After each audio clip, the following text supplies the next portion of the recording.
Hi everyone, and thank you very much for joining us on this frankly it's not quite gloomy Sunday afternoon.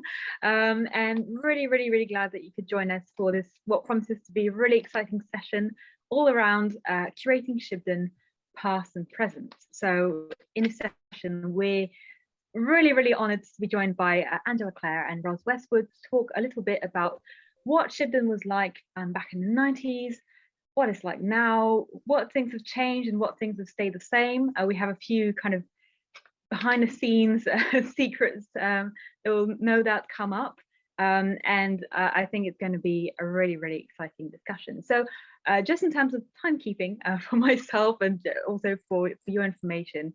So I think we're going to try and have a general discussion that lasts about 40 to 45 minutes. And then you'll have your chance to ask your own questions, and we're going to hope to get through as many as possible. And I believe that we have a little bit of 15 minutes extra leeway time, but I'm going to try and stick to the 1 hour as much as possible, because I know people might need a tea break or something like that. I will say I also have my analyst mug from having visited, so I hope you all have your tea ready as well. Did not even plan this. It was long before a visit to Shibden this summer. So I'm going to do quick introductions before we really jump into it. So Angela Clare started as collections manager for Calderdale Museum Service in 2014, and she's responsible for over 70,000 collection items across 4 sites and 2 off-site stores, including Shibden Hall. And we're going to be talking about quite a few of those 70,000 collection items, so not all of them, I promise, Angela. And she has worked really hard to share Alice's story and home since she started in the role with new interpretation, films and publications. So really excited to be talking more about your current practice at Shibden, Angela. And introducing Ros. So Ros Westwood has an MBE for Services to Culture and is a fellow of the Museum Association. She started working in museums in the late 70s, and in the 80s developed experience in working in historic houses. She moved to Shibden Hall in 1989, has worked there for 10 years. Before moving on to her current post as a Derbyshire Museums Manager based at Buxton Museum in 1998. So really excited to hear everything about what it was like to work at Shibden at the time. So I'm going to kick off with a question for you, Ros, actually, really about working at Shibden Hall during that particular time in the 90s when Section 28 was still in full force. And I think I'm not even going to ask you what were the challenges in telling Anne's story, because I think it's fair to say that there was a big challenge in doing that. But can you tell us a little bit more about what that experience was like for you as a curator? I arrived at Shibden in the olden days, and I start that story on purpose because there was no computer, there was no Google, there was no internet. There was a fax machine, there was a photocopier, I believe. I can't remember where it was. And in the summer before I arrived, there'd been a conference on Anne Lister and Halifax. Helena Whitbread's book had just come out, I Know My Own Heart. It had been reviewed in The Guardian and someone had declared it a work of fiction. But unfortunately, the curators at Shibden certainly didn't like what she had to say to darken the doors of Shibden again, at which point I turn up and say, there's a book out there and we need to sell it in the shop. And to be honest, Section 28, I was terribly naive and innocent in those days. I just turned around and said, this is history, this is fact. We can't really not talk about Anne. But Shibden at the time was actually doing all sorts of other things. It was a folk museum, so therefore the barns were all full of those 70,000 objects, some of which are incredibly important about, everyday life in Victorian England, how to make a pair of clogs, how to make a barrel, how to wheel a cart. It was a time machine. And we were actually teaching Tudors and Stuarts full time. We would have 2 schools a day. I've never quite worked out what they did with all those those Edwardian dolls sitting in the nursery. We'd sort of ignored them. But Georgian England didn't really come into the equation at the time, except when visitors needed to be told. And that's how we dealt with it. I then met Muriel Green, whose wonderful book of letters was later published. She was about 90 at the time. And I asked her, you know, what do you feel about Anne Lister's lesbianism? You know, did it occur to you were reading the letters? And she said, well, Father would have given me access to the code, but I didn't need it. I was more interested in the letters. And I said to her, well, do you mind that we're honest about it? And she said, no, not at all. But you just need to work out who you're talking to. And that's was always the way I dealt with it. But now it seems that like I had done something quite radical. And I thought that actually I was just being a curator at the time.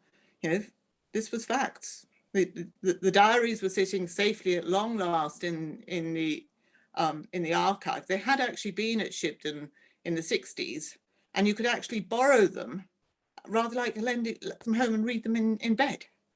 Which I just, you know, it's amazing that they survived that. That's incredible. And then as we went on, I got to know Helena. I turned around and said, oh, nonsense, you come to Shibden whenever you want. I got to know Jill Liddington very well. And one of the things we all realised was that the same people were reading the same bits of the diary. And it was very, very important to me that we stopped that, because everybody was regurgitating the early part. So we did agree to write the research directory, and I did that in the end. But I think that was probably one of the most important things that I did, was just to sort of say, look, we've got to get the whole of the diary read, not having people just start at volume 1 the whole time. And it wasn't just me, that the archivists were incredibly important in this equation as well. It was a great time to be at Shibden. It was a time of change. There was no money, there never was. But it was a time that people were beginning to get very interested in Anne. I did a couple of pieces to radio. We did at least one TV series program, and subsequently there was another one, and then the big one, which you all know, Gentleman Jack. So we began to knock on the door, but I think it is a cautionary tale that things take a long time, and you just have to keep on hitting, and you know, eventually you will open that door. And I think that's the legacy in the end. Thank you so much, Roz. And I think it's really incredible to hear that story of despite everything going on, being able to just, I think it is a radical act, and something that many people either weren't able to do, necessarily speak up in their institutions, of putting that queer history out there. And it's just really important. And I think you're right about it taking time and laying down the foundations, so that later on at Shibden Hall and within your role, Angela, you talk about Anne Lister even increasingly more and even more freely. So my question to you, Angela, kind of bouncing off on this, is after this kind of foundation, starting to talk about Anne Lister, and obviously thanks to the immense success of Gentleman Jack, things have changed quite a bit in terms of engagement around her story. But with this new change, with more fans of Gentleman Jack coming to Shibden Hall and more fans of Anne Lister coming to Shibden Hall than ever before, what are the current challenges for you, either curatorially or logistically, in terms of telling a story at Shibden? Yeah, hi there. That's a great question about the challenges. But I think just before that, I think just to carry on really from what Roz says, you know, this has been a long process, and it's great for me to hear again what happened during Roz's time there. And obviously that's, you know, it shows, you know, Helena's book, she always says it was a small spark. Yeah. And it's grown and grown ever since. And obviously now you know, the international phenomena of Anne Lister through the Gentleman Jack series is just amazing. And I've come into that, obviously there was already lots happening, there's already been interest in Anne, and I came in sort of 2014. So I've only been there for 7 years now. But even in that time, again, same as in Roz's time, the change is huge. And each year there are new things that you can do and new things happening, new people studying her, new books coming out, new people doing masters and PhDs on her story, and more being shared. So it's wonderful to see this journey, and for me to personally just be a small part of that, from 2015 to now, so 2014 to now. And who knows what the next person will be. And obviously the change is probably, Roz and I need to have more of a catch up, I'm sure. But, and again, you just thinking about the changes since 1989 when Roz started to when I started, you know, I think even back then you probably didn't have enough staff, didn't have enough budget, didn't have enough time. And these things don't change. And there are so many things that you want to do. And it's great to hear what Roz managed to do in her time. And in my time, I've tried to do as much as I can. But I don't think either of us, you're part of a team and part of an organisation. It's always been part of the council. So it's not just a case of, you know, you don't just get given the hall and allowed to do what you would like to do. So everything is down to budgets and times and negotiations, and, you know, and also knowing what your audience is at the time, and what people are looking to find out, and also getting a good team around you. I think Helena is still one of the people who's just always at Shibden and so generous with her knowledge and her time, always doing things to help us promote the site and encourage people to actually visit so that we can preserve it for the future. And it's having, you know, a good team of people and a great team that we have now of front of house staff and volunteers who are just happy to talk about Anne Lister, and also the hall and the history of the hall, 600 years that you've got there of stories. And as Roz says, you've also got more of the challenges, the complexities of the site. It's not just Anne Lister's house. Exactly, yeah. And although she definitely left a lot of changes to Shibden, she is everywhere you look around. So it's quite easy to share her story and tell her story because she did a lot of the big things at Shibden, and there's lots of things there that you can talk about related to her. But you've got 600 years of history, and the collections that we have kind of reflect that. And even what we have on display now, it's very eclectic. You can't really just set an entire house as it would have been in the 1830s, because we don't necessarily know, and we might not have the right stuff. So yeah, so challenges are that you've got a lot of other stories and a lot of other really interesting people who we're slowly finding more and more about. Again, I want to know more about Anne's aunt. She sounds fabulous.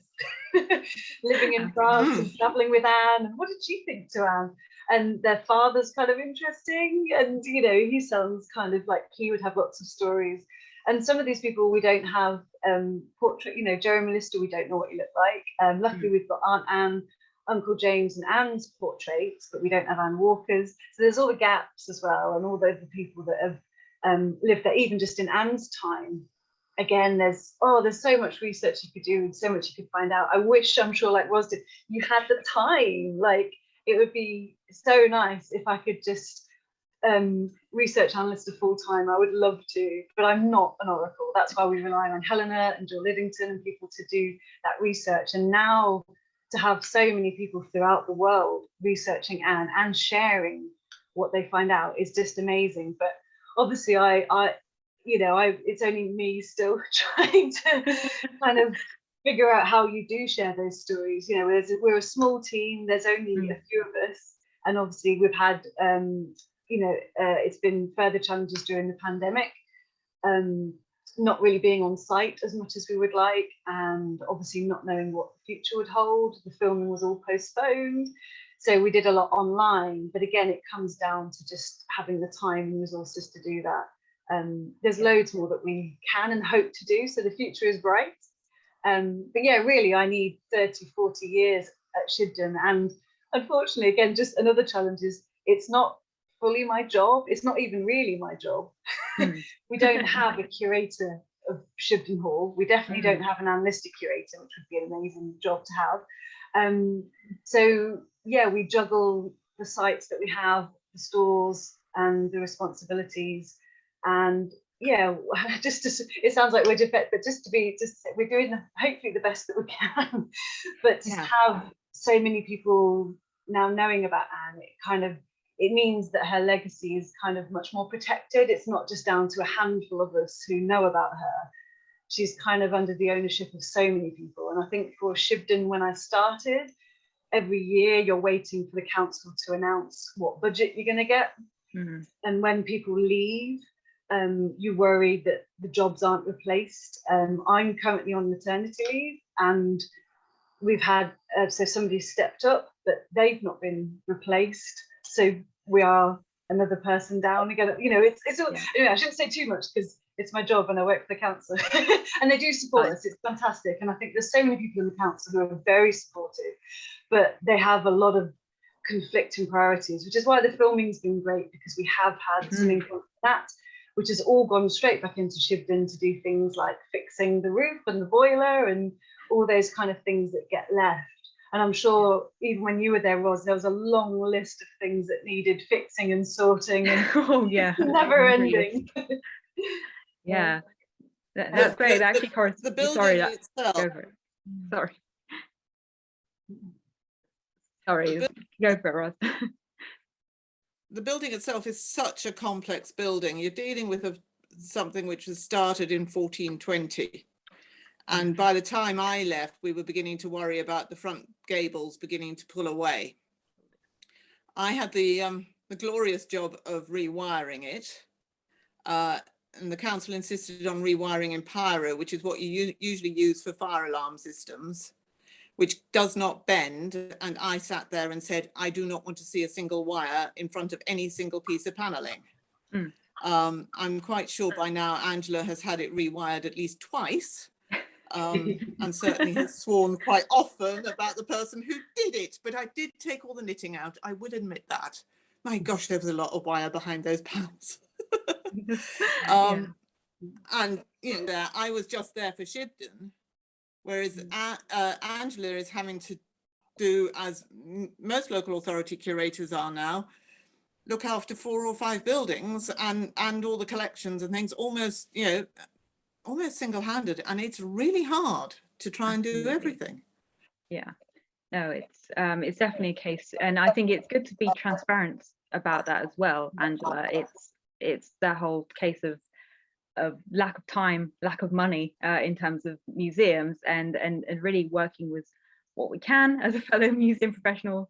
Big solidarity, especially during COVID. But I think it's also the power of the collaborative, really, in terms of making that happen, and having a large network of researchers to work with. But what really interested me is bouncing off of what you were saying, Ros, is that it's not just Shibden Hall that's there's the whole remit of Calderdale Museums has a wide collection of objects. But similarly, just within Shibden Hall itself, you have a wide range of different histories and a wide range of collection objects. I know we've talked about this very, very briefly about lots of random objects, such as a stuffed crocodile or a narwhal horn. But for me, it was kind of a question I want to give to both of you, really, is how do you deal with that? How do you deal with wanting to put together a coherent story of Shibden?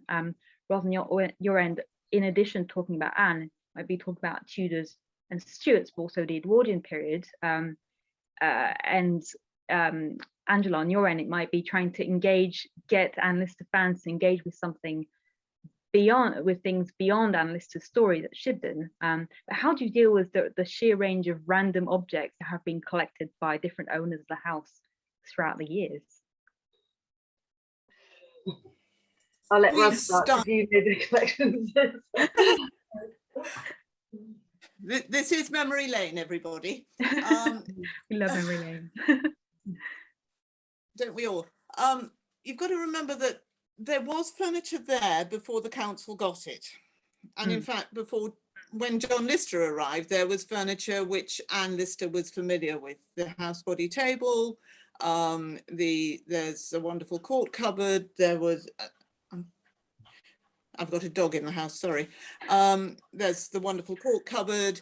There are chairs that, there are photographs of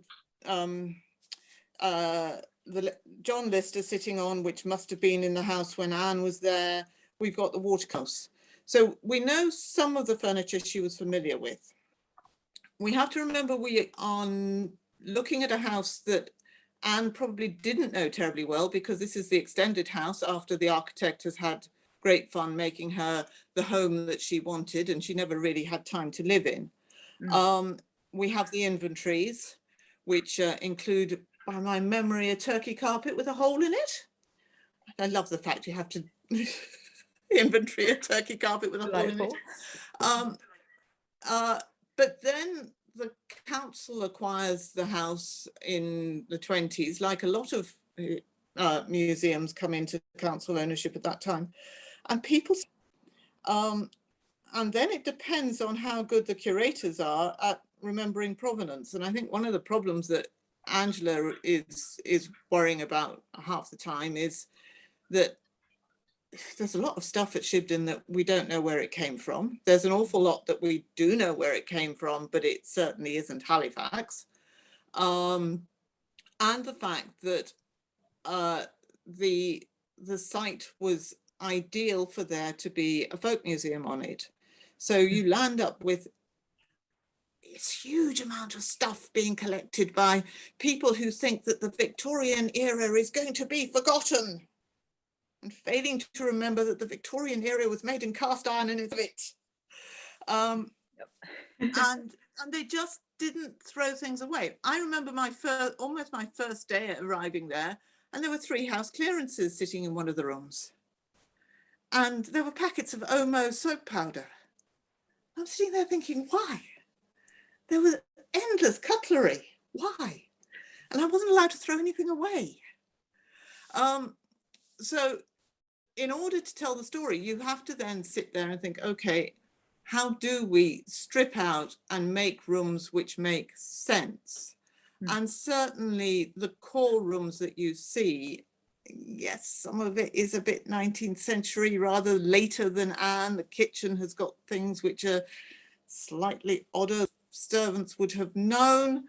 You know, it works round. On the other hand, there are some amazing things. The cello, which we haven't talked about at all, is one of the earliest cellos in existence. There's a square piano, which is absolutely gorgeous. So that you find the balances. And then, you know, I sat and watched part of Gentleman Jack. I didn't watch all of it. And I'm sort of sitting there thinking, oh, there are all those blue plates. They've still got all of those. Why have they got those ones? They're horrible. Or, oh, and there's that really nice pewter porringer. I'm pleased that's still safe. So, you know, it's finding those balances.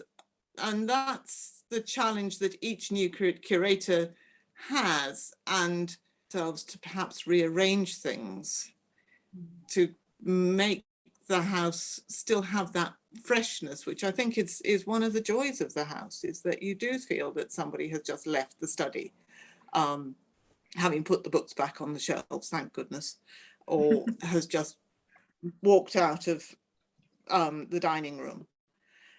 Why is the dining room on the other side of the house body? What a long way to take dinner. Oh, I don't know. But there are also places that you as visitors aren't allowed to go to, and that's the other joy of being curator of Shibden. My office, dare I say this, was at the top of the tower for many years. You're going to make lots of people jealous. It was a brilliant view. It was also mighty cold, so it was the coldest place I could find. Anyway, enough of my rambling. No, it's brilliant, and yeah, I think lots of jealousy is coming in through the comments. I can see that, but yeah, there is the coldness to factor in. And Angela, you I remember last year when Shibden was still closed, that there had been a little video visit that had been arranged with some places that were out of access, wasn't there? Yeah. So I did those in, well, at the beginning of the first lockdown. It's all blurring into one now. So yeah, and we'd always, they're not sort of totally hidden. We do, can do private tours and things, and we did regular tours before Anne Lister became so famous. But then obviously, again, that's one of the challenges, I suppose, is that there are so many people now visiting. you kind of have to keep everybody moving along so that everyone can see everything. Whereas previous to that, we'd have the leisure of, you know, our front of house staff and volunteers could chat to people for hours in each room about all different things and show them those little bits and pieces that aren't as easily accessible. Whereas once you've got hundreds and hundreds of people turning up every day, you can't be taking 3 people at a time up to the tower and supervising them and bringing them back down. You can't, because then it's not fair. So we have to kind of, you know, again, it's that balance of letting people see as much as you can. And yeah, I would love my office to be up in the tower. I was always based at Bankfield, mainly because obviously now we do have computers. The signal at Shibden is appalling for anything. So I've always been at Bankfield, and also I live near to Bankfield. I can walk to Bankfield, so I could walk to Shibden, but it takes a bit further. And so yeah, so I'm based there, and it's warmer, and the computers actually work a lot quicker and a lot better, and you get a mobile phone signal as well. But no, it's a wonderful place to sort of be. But yeah, I think the challenges are the same, and I think if you talk to curators, collections managers from any museum service, you know, even without somebody perhaps as now iconic as Anne Lister has become, yeah, there's so many layers to what you can and can't do, and the collections are just mad because, like you say, people just used to dump stuff. We call them drive-bys, and even today, somebody will just drop off a bag of stuff that you wouldn't even perhaps take to a charity shop. You know, so it is tricky. And then with Anne Lister, because there aren't many things. I was quite saddened when there was a book with her signature and it got sold, and it's like, oh, it should come back to the hall. So the few things that we do have, and that's why I did the Anne Lister kind of catalogue, I suppose, so that we could, you know, I think people think we're hiding things. Everything we have to do with Anne Lister is on display. That's it. We've not got anything sort of hidden away. And there are, you know, we do have just half a dozen books with her signature in, but there would have originally been loads. But yeah, it's nice to kind of, you know, keep those things on display and well known. But there's just so many objects, and so many of them we don't know when they were collected. Were they from Anne's time, Dr. John Lister's, was it you know, it's been in the museum for nearly 100 years.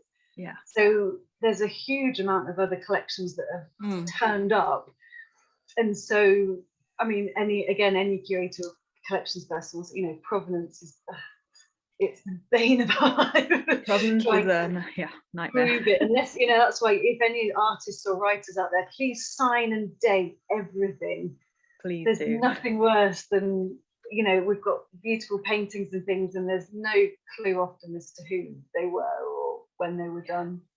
Yeah, I could talk all day about collections. I'm sure Ros could as well. Oh yeah, I mean, it's fascinating. I should add for some of the audience that when you something is accessioned in a museum collection, depending on what the museum's policy is, it can be very, very hard to get rid of it, in brackets. So for example, if something is dropped off at the museum, there is a, you know, and depending on who's accessioned the collection, there is a big duty of care and protection towards those objects. So even if you end up with, for example, a bunch of creepy dolls that are haunting the museum, which I gather may have happened with a nursery room that used to be there, you have to keep them to some extent, unless you have a de-accessioning policy that works for you.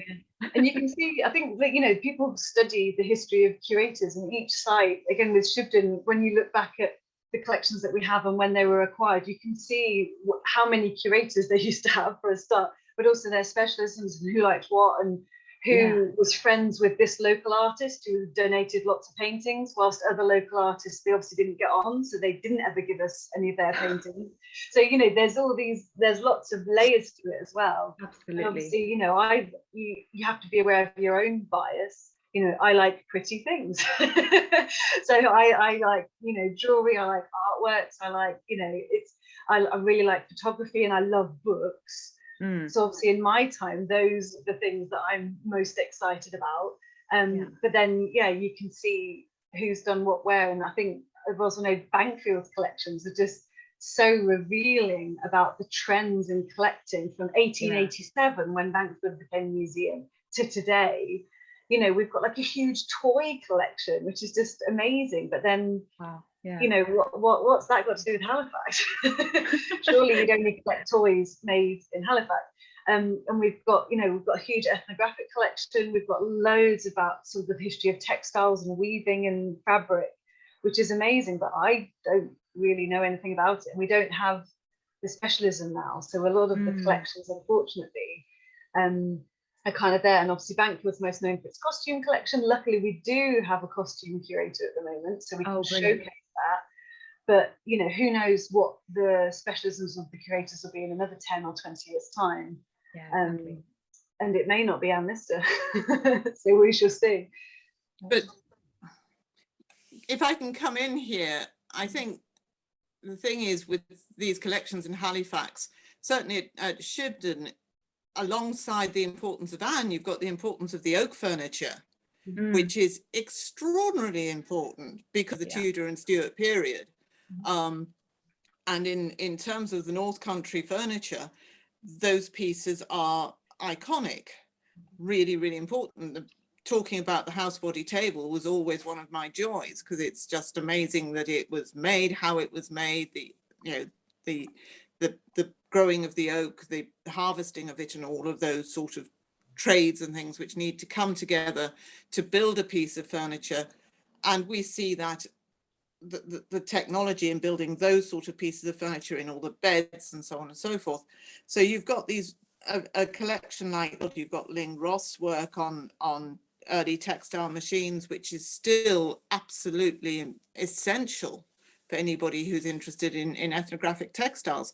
Anne Lister's legacy is really, really important, and finding the balance as a curator on those, on all these elements is essential.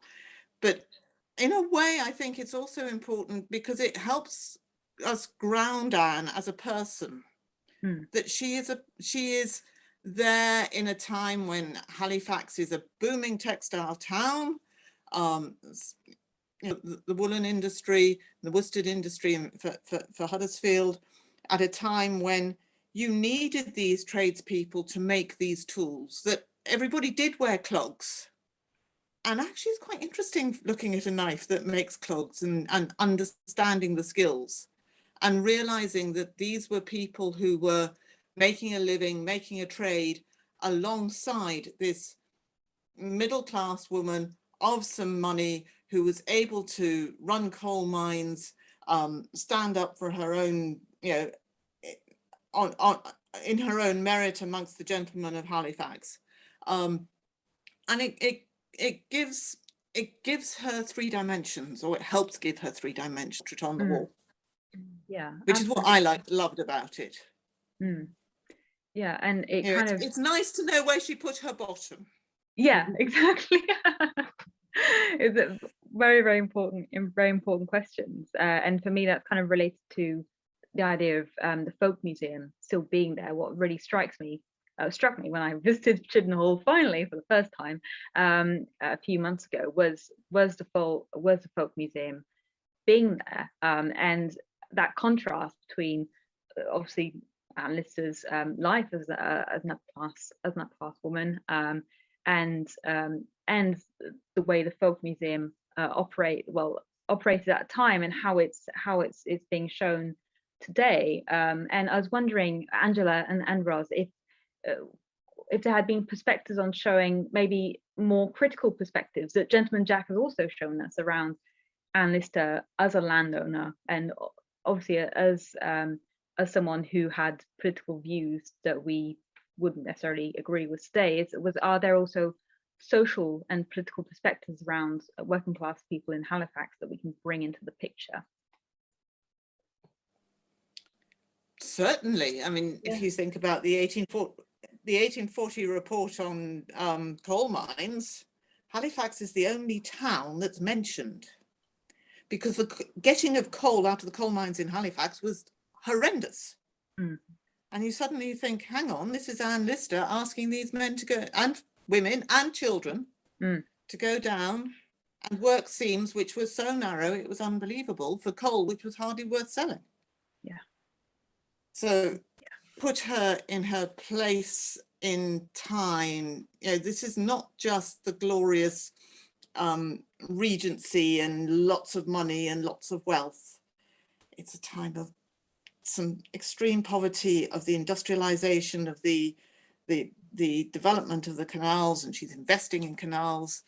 You know, she's very much of her time. You have to try and understand the history, not from the romantic novel, but from the good hard stuff that John Lister publishes. Yeah. And publishes brilliantly. Yeah. Sorry, I should have left that to Angela. No, I think it's one for Angela to respond to as well. But yeah, I really like the point about going beyond the Pride and Prejudice kind of vision of that era. But yeah, Angela, what's your thoughts on that? Yeah, well, I think having the folk museum next, it does kind of like, it kind of is a glimpse of actually, whilst people were in the house doing this, everybody else was doing, you know, working and various different trades. And yeah, and I think with Anne, again, not having read all 5 million words of the diaries yet, it'll be really interesting to see more of that. And again, I'm hoping people are really drawing in on her political and social status and where she kind of, again, I don't know, as far as I know, she didn't wasn't too involved in sort of philanthropy as such.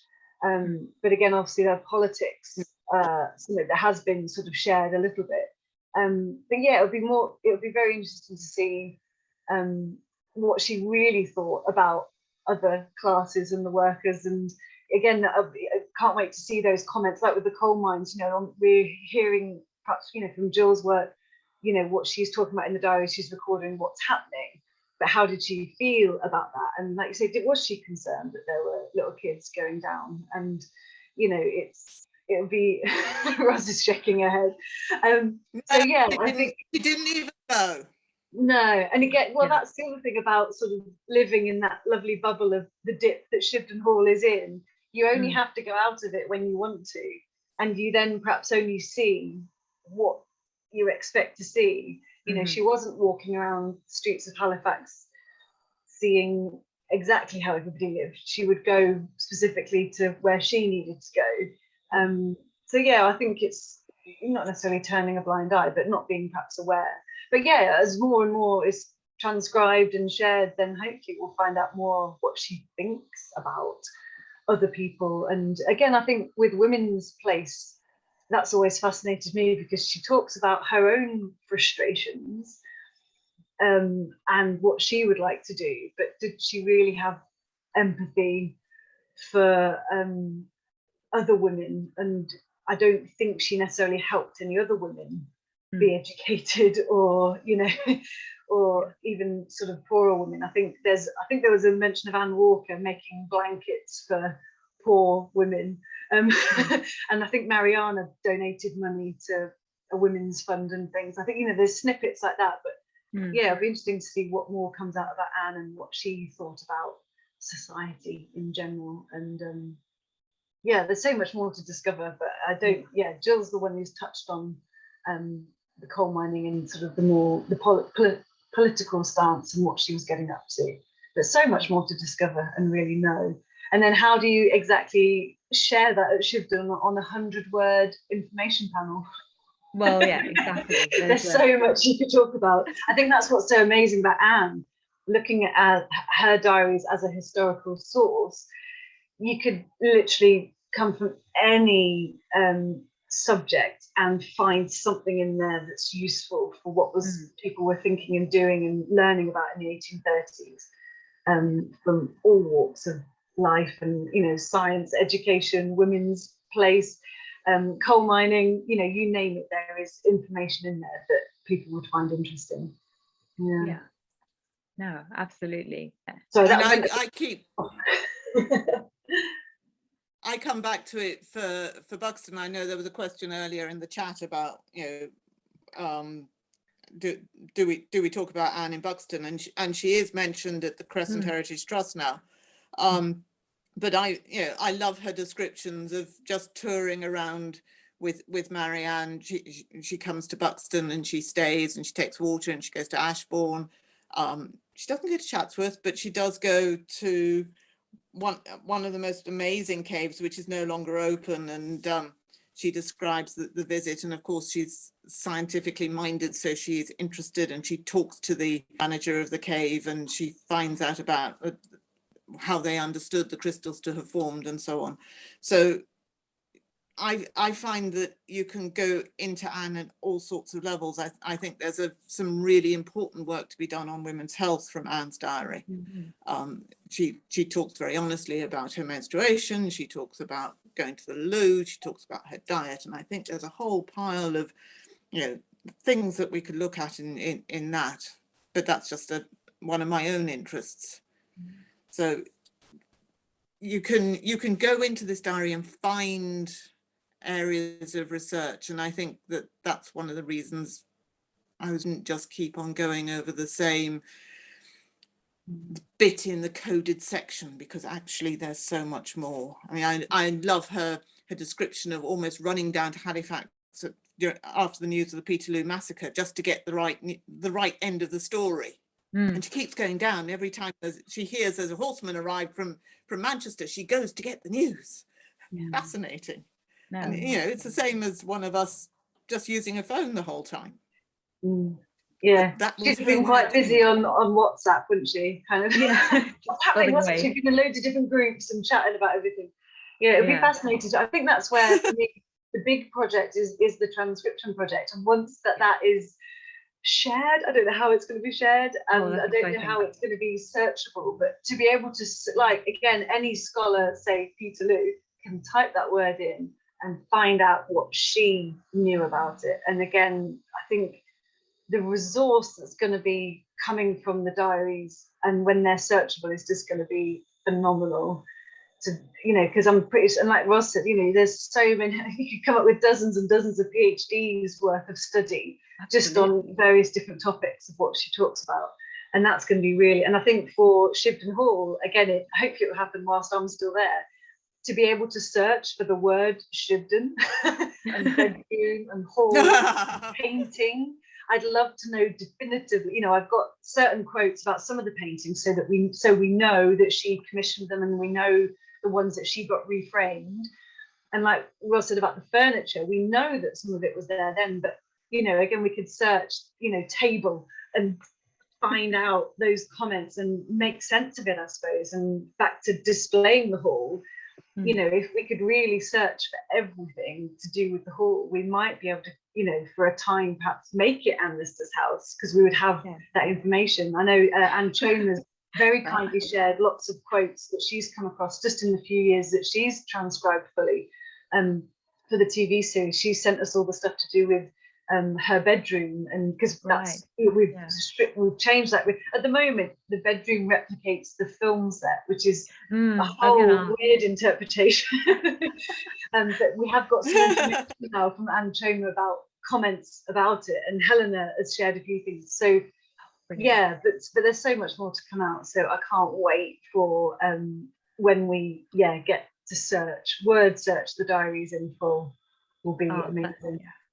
That's going to be so exciting. I can't wait. I'm personally very invested in the connection with military history and Anne and how she learned to sword fight. So I know the sword on the mantelpiece at Shibden right now, and it was probably there when you were there, Ross. I can't remember. I promise not to talk too much about the sword. But I did. There used to be a pair of sabers over the mantelpiece. Yeah, just two. There wasn't two cut hilt rapiers, but there's only one now. Well, somebody stole the other one. I promise it wasn't me. Somebody stole it quite a long time ago. Yeah. So you have to tie everything down, unfortunately. Yeah, absolutely. I think it was all tied down in my day, and they still stole it. Oh yeah, yeah. No matter what you do, if somebody wants something.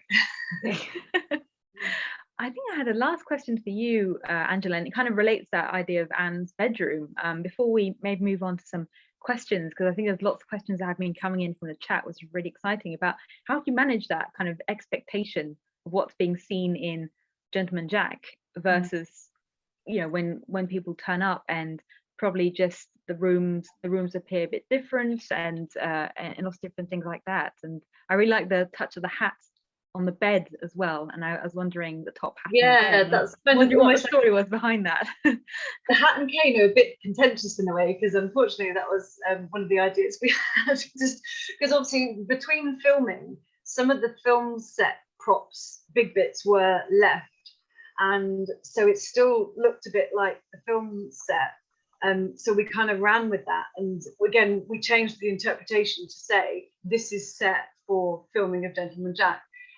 So we tried to explain it away, and then for filming they did use most of the rooms downstairs, but Anne's bedroom, as well as is, and anyone that's visited, is along a corridor and up some really narrow stairs, so it just was never going to be useful for filming. And also it had a very different it had an Edwardian bedroom in there, but we were happy to clear that out. We said, you know, feel free to make this and use it, but the logistics, they couldn't get in there. So they built the bedroom somewhere else, but it looks very scarily like the corridor. We went to visit it in Leeds, in the studio. So from the outside, it's all just panels of wood. Yeah. And you walked in and it was just, because you were in the corridor at Shibden, it was so cleverly done. And they created the little room at the end. The porch chamber is very small, but they made that a lot bigger because they wanted her to have a kind of private office kind of room. So they were fake.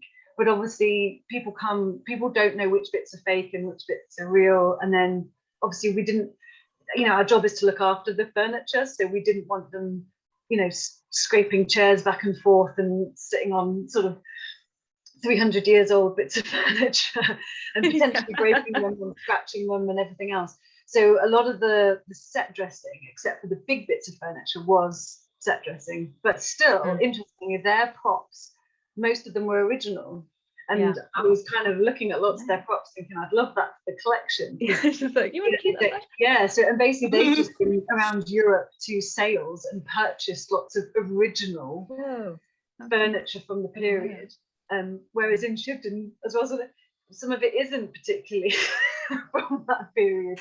So again, you've got that weird mix of what is the film set, what is faked, what's real, and so between filming we did leave some of the bits as they were for the filming, but now it's kind of set back so that everything that you see is related to Shibden in some way.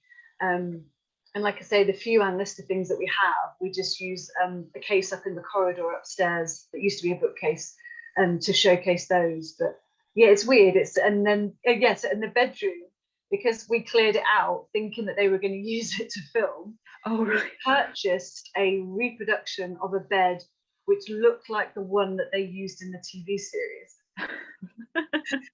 And we commissioned somebody to make appropriate bedding for it. But then the confusion was, and there's references to it being called the blue room, which, does that mean the walls are blue or the ceiling was blue or the bedding was blue? We're not sure. But I think obviously Anne Chambers now given us more information. But there was of the period we ended up with red bedding because that's what they used in the TV series. They went with the red, but we thought, well, if we hang it with blue bedding and furnishings, people will be like, well, this isn't you know. So it's all very, you know, and obviously you have to try and explain that in a very small information panel in the room. Absolutely. It's limited for time. Which is why hopefully people buy the guidebook as well, and then the Anne Lister book, which tells you exactly what the collections are. There we go. And it supports the museum, because I know we've had a few questions on how to donate. I'll plug all that at the end. And you can buy lovely things in the gift shop as well to support.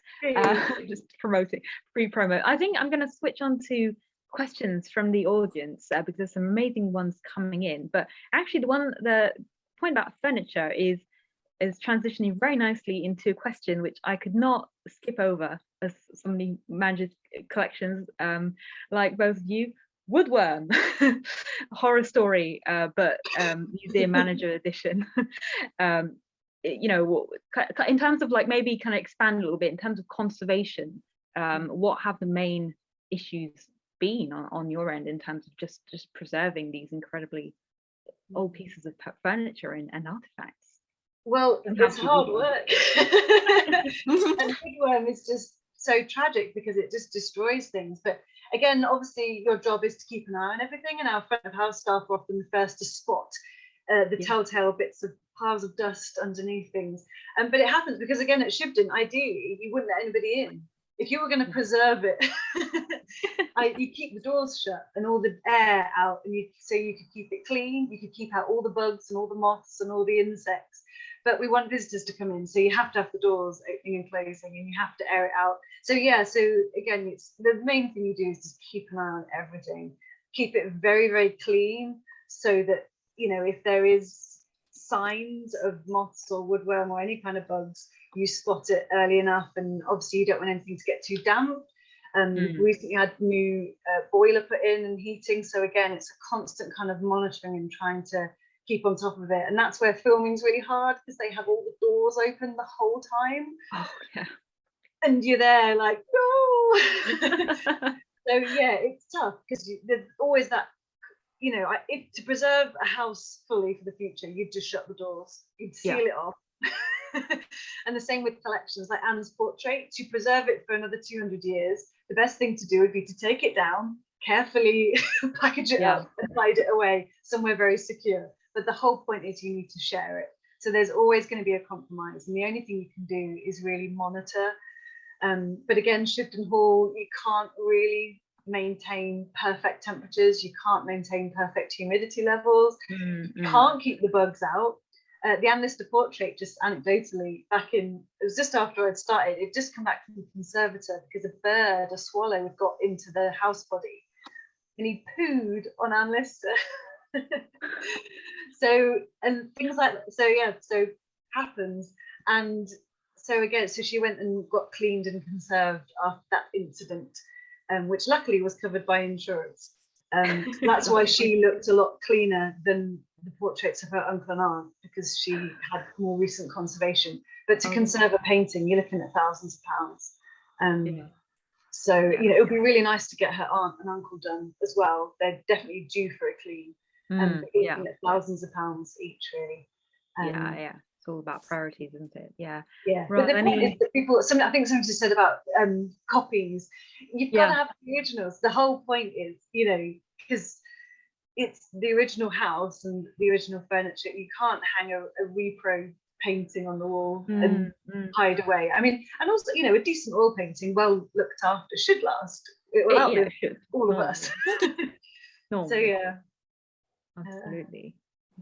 I'm sure Roz can add to that. The nightmares of collections, horror stories, and moths. Oh yes, oh no. I was trying to remember whether, and I'm sure we actually did a huge jam at Shibden in my time because of the woodworm. The oak furniture isn't too bad, because that's reasonably well behaved, and woodworm doesn't like it. Into oak, you're more likely to get the joy of Death Watch beetle. Textiles were always vile, and still a trouble to look after. The pewter was always a worry, because that didn't like the oak, so you used to land up with pewter sickness, which was quite fun. But I'm sure that we actually did do a huge fumigation of furniture in vast rent-a-kill baubles, which is actually tells you that there was a bit of money around, and I must have got a grant for it. Mainly for things like the ash furniture, which would have been in the cottage, because the humidity right the way through that site is unbalanced at the best of times. It's not quite as cold as Buxton, but it can get very, very cold, very damp. You then got COVID, and I'm sure Clare's health and safety officers are saying, well, you've got to open the windows, and you're a curator and you're saying, no. Yeah, it's always a challenge, and it's that juggling. And again, obviously with Shibden, it used to close over winter because it's so cold. And so you'd put the house to bed. So you put anything sort of fragile, delicate, you take it back to Bankfield, you'd cover things over, you'd have somebody going and checking and cleaning and all this, you know. But obviously we had to stay open last winter. So then what you've got is people traipsing in a lot of mud, and everybody's covered in rain and snow and sleet, and you know, it really, it's hard. And that pushes your humidity up the whole time. You've got the heaters blowing trying to keep things warm, all the wet coats. I mean, when I was there, we put the house to bed, and it was a full National Trust style putting the house to bed. And it meant that everything, come February, we had a complete and a repolish of all the furniture. Everything was washed down with a vinegar wash, and then we used a particular brand of polish, which I still absolutely love. I use in my own home, Stevenson's wax, and that brought the polish up, and you know, you could see yourself in the furniture almost. I remember visitors used to say, it doesn't look like a National Trust house. And I actually used to think that that was quite a good thing. Yeah. And we would actually put real flowers onto the housebody table. There were always sort of bunches of roses and alchemilla and things, which, and of course, then someone said, because you're going to bring in bugs. And I'm sitting there thinking, well, you know, you can bring in bugs on people's shoes anyway. Yeah. Find the balance. And that's, if you're going Finding to the call it balance. a house, then you have to find that balance. And the objects that are very, very sensitive, you have to think about where they're going to be. So I remember people asked if they could play the cello, they asked if they could play the piano, you know, why some of the clocks didn't run, things like that. And that these are the balances that we have to find as curators. As curators, we find balances for all sorts of things. That was one of them. Yeah, no, absolutely. All about balance and compromise, right? And if you want to preserve something, but also engage with the public around it, you do have to show it as well to some extent, and make that choice. So just to reassure people that we do have extra 15 minutes, so we are taking advantage of this and trying to get through as many of your questions as possible. So let me see. So there's a really interesting question around whether or not there are any renderings, drawings, pictures of the interior that show the area before current offices, where the current offices are held, and whether are there any pictures besides the one of the remodel of the exterior in the 70s where the tunnel was unearthed. So either Raz or Angela, I don't know if you have a specific answer for that one, on whether or not there's any kind of plans, drawings that you can direct people to. I can't remember any pictures pre Anne's development of the building, which is why I find trying to understand that building from the inventory is very, very difficult. You have to look at the inventories, and you have to cut off the whole of that extension. Yeah. Now, the tunnel, I can't remember a lot about, I will admit. I think that was where towards the end of my time, the terrace wall started to collapse, because of course she built the terrace as well. Yeah. So this is, you know, it's trying to understand the whole of that building before, and even with archaeology, we had very early modern archaeology done on the terrace. We could not find the evidence of what that all looked like earlier. I don't know, it's subsequently something else might have turned up, but I don't think it has. Angela, what do you know? So piecing it together is very hard. What we've recently done, we've dug out everything to do with Shibden painting and drawing wise. So they're all going to be displayed for Shibden 600. That was one of the first things I did, was just found any sketch drawings, paintings of Shibden. Some of them aren't so great, but they all tell a story. And so we've got them all framed, ready for display, which would have been this year just gone. But COVID put paid to that. So it will be all on display next year. So there will be an exhibition, Shibden 600, and that will include all those earlier drawings. And then once they've been displayed, we will do, we will have images of all of those available online. People to study who probably know far more about architecture and changes. But even when you have a drawing, that's still possibly an interpretation. You can't take that as exactly that's what it. And some of these paintings, people might have visited and then painted it later from a bit of a sketch. And even when people draw Shibden today, you look at it and you go, well, actually that bit's not. So you can't necessarily take them as a source of exactly what it looked like. And then the areas that are the staff areas in the storeroom and toilet and kitchen and things today. And I've never seen any images of what they looked like when they were servants' quarters. So even if we got those spaces back, again, in the dream world where you get several £1 million to build a visitor centre a little bit further away with all of that in, turn the whole hall into a historic house, we still have no idea really what those look like. And again, you're trying to showcase 600 years of changes. It's always difficult, but there's not a lot of information really. And and the few images and paintings that aren't currently on display will all be shared next year, hopefully in the exhibition, and then somebody can have a good look at them and see what they can make head or tail of it. Brilliant. There's an interesting question here around a recent Q&A with Sally Wainwright. She spoke about potentially helping Shibden dress some of the rooms, and a question about how Angela would feel about that. But Ros, I'd be actually quite interested in hearing your perspective as well in terms of artistic license and interpretation versus the authenticity of the original house. We talked about that a little bit previously, but anything you want to expand upon? Well, the authenticity of the house has to go back. That's the source that the lawyers are doing at the time for valuations and for wills. So we know what should be there. Would we put it back exactly like that? I think we might find it a bit boring. But there are things that I think would be nice to put back, and I would love, a film crew to go and put back the tent room. Rather, well, the awful nursery is still my nightmare. But that was a tent room, and that must have been absolutely amazing. It's an interesting debate, and I think it's a debate that Claire has to have with her visitors rather than necessarily with curators, because quite often the visitor would quite like to have the costumed interpreter or the mannequin in a dress.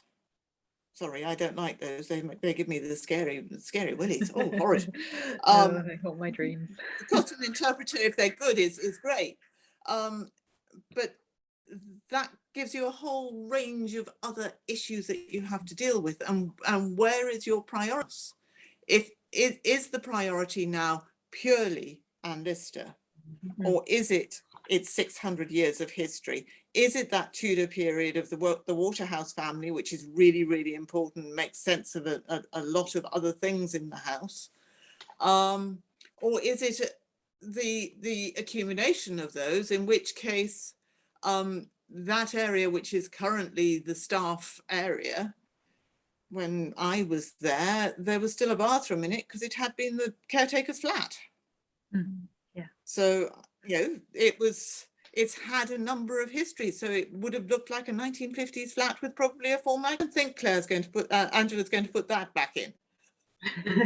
What do you think, Angela? It's hard because, like you say, it's all what I was saying. Well, to be honest, I think most of the rooms are kind of all right, and the nursery, that all got cleared out quite a few years ago.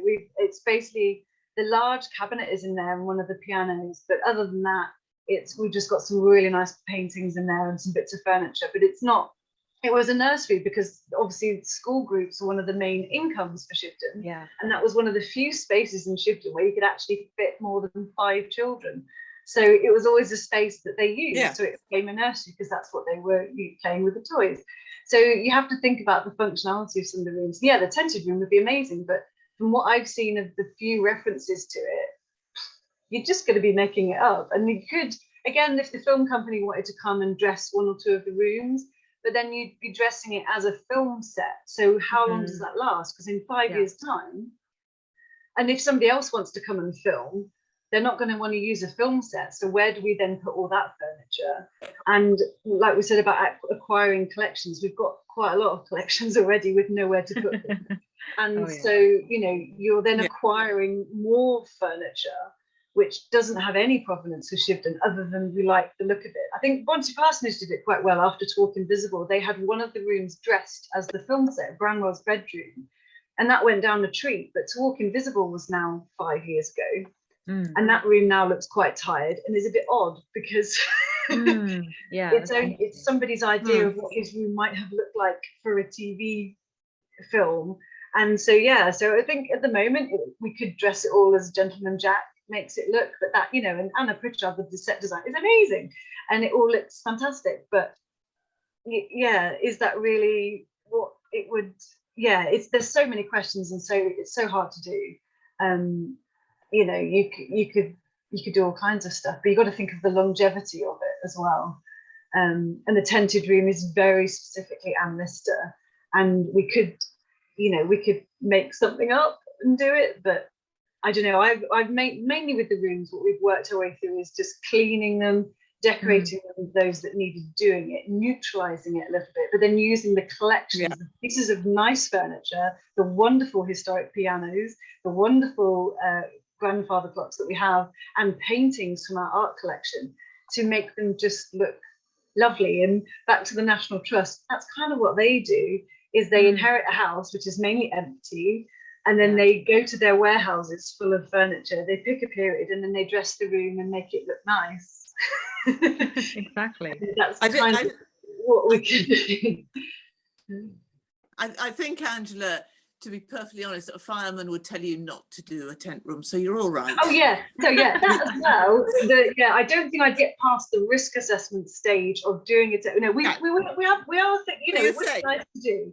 And Anne Lister's bedroom at the moment, we've got the bed, we've got a few bits in there, but again, it would be nice to add more. But the thing is, the more this is back to challenges of being a curator. The more things you put in, the more things there are for people to touch, steal, knock over, break. It makes it harder to clean the rooms if you've got loads of stuff everywhere. It also, if you've got loads of papers and maps and things, you're just inviting insects to come and find something nice to eat. So the more you dress, the harder it is, and there's so many questions and complexities to it. But I think, you know, there is potential to do more with rooms. There always is. We'll see what we have time and energy to do. And whilst Shibden's open 7 days a week, obviously we can't do anything. Because, you know, unless we work through the night, you know, we really are stuck with what we've got at the moment until we either close for winter or we have. And again, even in winter, that's the last time you want to be there doing deep cleaning and decorating with the windows open. It's in the depths of winter in Yorkshire.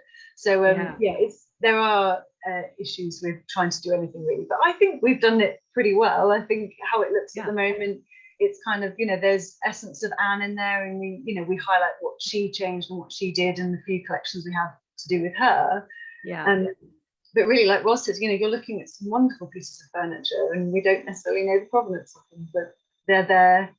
And it's all part of, I suppose it's creating an atmosphere, creating a homely feel to it, I guess. And that's why, you know, we redid a lot of the bedding because it's all just tired. It was all not repro, but it wasn't original anyway.